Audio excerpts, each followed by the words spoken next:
Most people think expensive coffee automatically tastes better than cheap coffee. Sometimes that is true, but the difference between a $3 jar of instant coffee and a rare auction lot worth thousands per kilogram is not about your morning routine.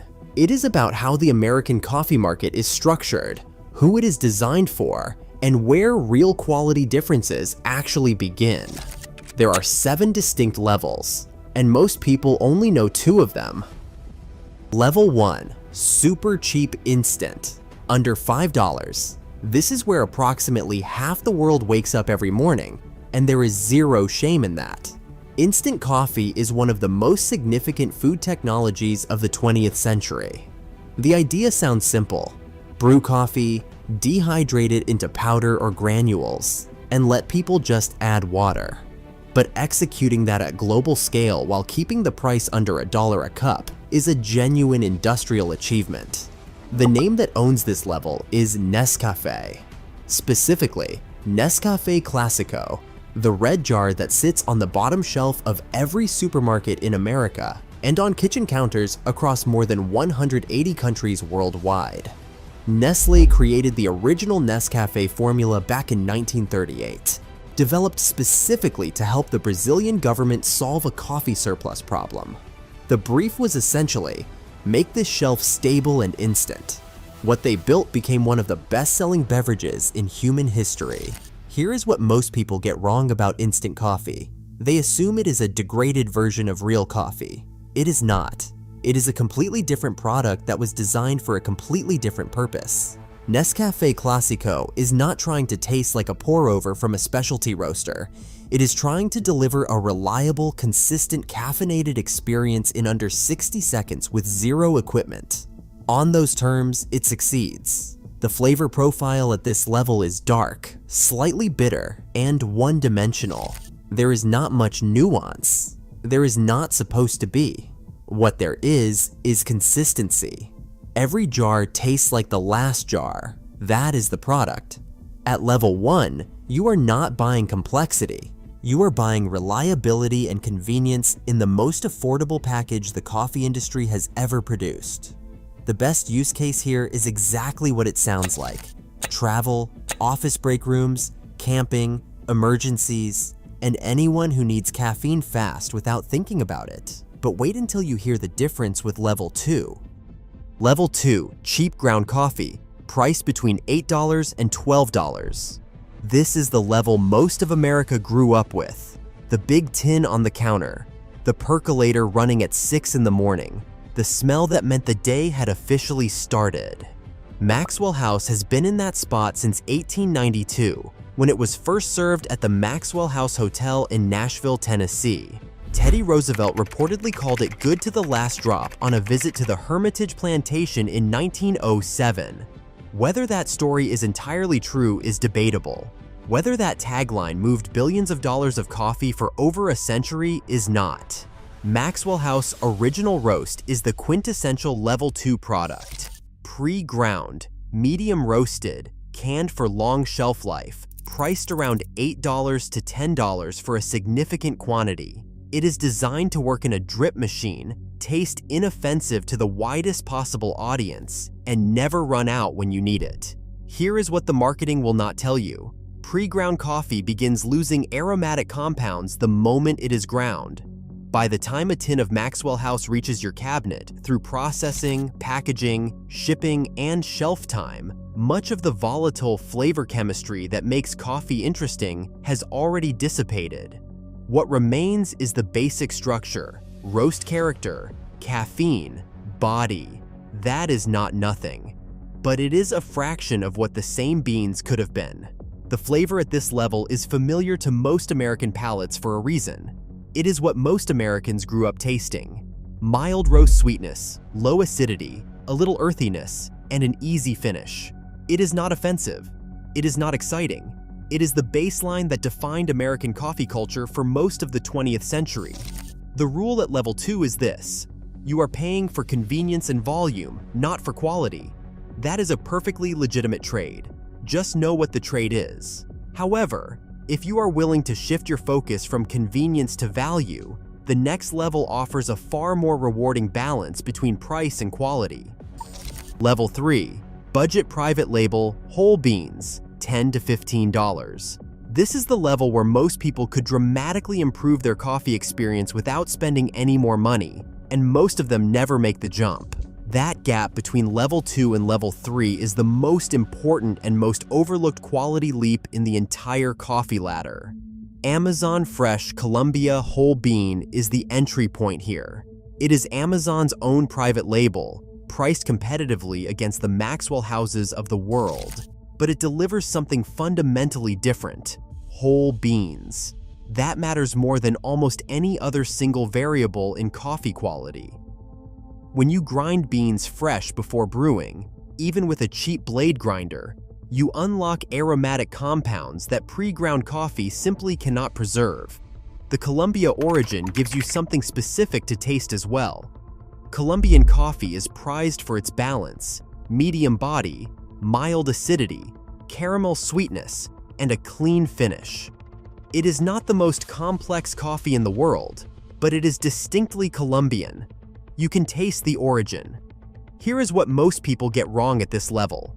They assume buying whole beans requires an expensive grinder or elaborate equipment. It does not. A $25 burr grinder and a basic drip machine will outperform a $200 machine running pre-ground coffee every single time. The freshness of the grind matters more than the sophistication of the brewer. What Amazon figured out with private label coffee is the same thing every grocery store figured out. You can source decent beans, roast them reasonably well, skip the marketing budget, and sell the result for less than the branded competition. The product is often comparable. The story is just quieter. At level 3, you have crossed from commodity coffee into actual coffee, not exceptional coffee, but real, origin-specific, freshly grindable coffee that rewards even minimal attention. Let's stay tuned as we climb all the way to level 7, where the coffee experience truly transforms. Level 4, mid-range organic and fair trade, $15 to $25. This is where values enter the equation alongside flavor. And that is not a criticism. It is simply an accurate description of what you are buying when you reach for a bag with organic certification and a fair trade seal. Mount Hagen is the reference brand at this level. It is an organic, fair trade certified coffee from Germany that has built a devoted following among American specialty shoppers. It is available as both instant and whole bean, which makes it unusual in the market. The instant version, in particular, consistently surprises people who assume ethical sourcing and convenience are incompatible. What does organic certification actually mean for coffee? It means the beans were grown without synthetic pesticides or fertilizers. Coffee, like many agricultural products, can carry significant pesticide residue when grown conventionally. For a crop you are dissolving in hot water and drinking daily, that is a legitimate concern worth paying a small premium to address. Fair trade certification means farmers received a guaranteed minimum price regardless of commodity market fluctuations, a protection that matters enormously in an industry where small-scale growers are routinely squeezed by market volatility. Does organic fair trade coffee taste better? Sometimes, but not automatically. The certifications tell you about how the coffee was grown and traded, not about the specific quality of the bean or the skill of the roaster. What you tend to get at this level, though, is more thoughtful sourcing overall. Producers who care about their supply chain tend to care about their roast profiles too. The flavor profile at Mount Hagen's whole bean tier is clean, balanced, and notably free of the harsh or burnt notes that can creep into cheaper roasts. It is a medium roast, with low bitterness and a gentle sweetness. The rule at level 4 is simple. You are paying for impact as well as taste. The rule at number 5, you pay more than you do for a large pizza. Level 5, serious specialty roasters, $20 to $35. This is where coffee stops being a morning habit and starts becoming something closer to what wine enthusiasts call terroir, the specific flavor of a specific place, expressed through skilled cultivation and careful roasting. Kicking Horse coffee lands squarely at this level. Based in British Columbia, but widely distributed across the United States, they have built a reputation on sourcing quality beans from specific origins and roasting them with intention. Their kick-ass dark roast and Three Sisters medium roast are not generic blends. They are calibrated flavor experiences with recognizable profiles, batch after batch. What separates a serious specialty roaster from everything below them is a concept called traceability. At levels 1 through 4, your coffee came from somewhere, probably a commodity blend from multiple countries, standardized for consistency. At level 5, the bag tells you exactly where the beans came from, a specific country, a specific region, often a specific farm. That traceability is not just a marketing move. It reflects a fundamentally different supply chain where relationships with growers, harvest timing, and processing method are all part of the flavor. The flavor range at level 5 opens up dramatically. Depending on the origin and roast profile, you might get bright citrus acidity from an Ethiopian natural process, stone fruit complexity from a Colombian washed lot, or deep chocolate and tobacco from a Sumatran blend. The coffee starts having personality. This is also the level where brewing method begins to matter. These beans deserve better than a bargain drip machine. A simple pour-over, a French press, or an AeroPress will let you taste what the roaster actually built. For about the same price as a couple of cocktails, you can spend a week with one of the best coffee experiences available in mainstream American retail. The best value at level 5 is Kicking Horse. They consistently deliver specialty quality results at a price point that does not require a dedicated budget line. If you are enjoying this breakdown, hit subscribe. Thought this was expensive? Wait until you hear level 7. It is nearly a mortgage. Level 6, high-end estate Geisha, $49 to $89 for 8 ounces. We have officially left everyday coffee and entered a category that most people do not know exists. And the name of that category is Geisha. Let's be clear on what Geisha actually is. It is not a processing method. It is not a roast profile. It is a coffee variety, a specific genetic cultivar originally discovered in the Gori Geisha forest region of Ethiopia in the 1930s. It was brought to Panama in the 1960s, largely ignored for decades. And then in 2004, it won the Best of Panama competition by such a wide margin that buyers refused to believe the results were real. They asked for the scoring to be rechecked. It was correct. Panama Aromar Geisha from the Aromar Coffee Estate is the level 6 reference point. At $49 to $89 for 8 ounces, you are spending more per gram on coffee than on most things you will consume this week. What justifies that price? The answer is the flavor, which is unlike anything else in the coffee world. Geisha does not taste like what most people expect coffee to taste like. On a well-prepared cup, you get intense floral aromatics, jasmine, bergamot, followed by stone fruit, peach, tropical notes, and a finish that evolves for minutes rather than seconds. People who try exceptional Geisha for the first time often ask if something has been added to it. Nothing has. That is what the variety does when grown at the right altitude, harvested at peak ripeness, and processed with precision. Here is what the marketing will not tell you. At level 6, the quality of your brewing matters as much as the quality of the bean. You cannot run Aromar Geisha through a $15 drip machine and experience what you paid for. This coffee demands a pour-over, a precise water temperature around 200 degrees Fahrenheit, a quality burr grinder set fine, and about 6 uninterrupted minutes of your attention. The bean is doing everything it can. You have to meet it halfway. Is it worth $80 for 8 ounces? That depends on whether you have ever tasted anything like it. Most people who try properly prepared Geisha at this level say it is one of the most memorable flavor experiences they have encountered. Whether that is worth the price is a question only your budget can answer. Let's round it up at this one and promise me you don't get a heart attack.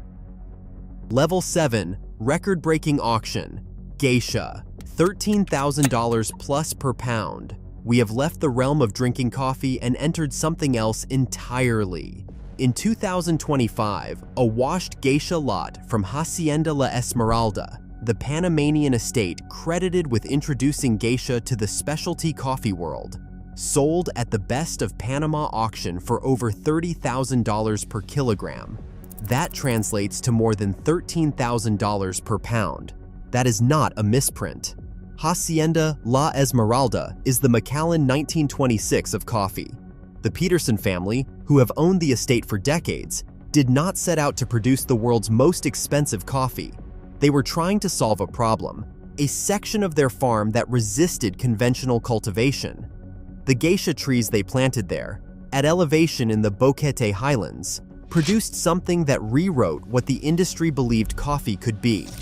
Every Best of Panama competition since 2004 has essentially been a referendum on how extraordinary La Esmeralda's latest lot is. At $13,000 per pound, a single 8-gram serving costs approximately $230. The people buying these auction lots are not individuals making pour-overs on a Tuesday morning. They are specialty cafe owners in Tokyo, Seoul, and Shanghai, paying for the privilege of serving the world's most coveted coffee as a premium menu item. They are collectors. They are trophy hunters.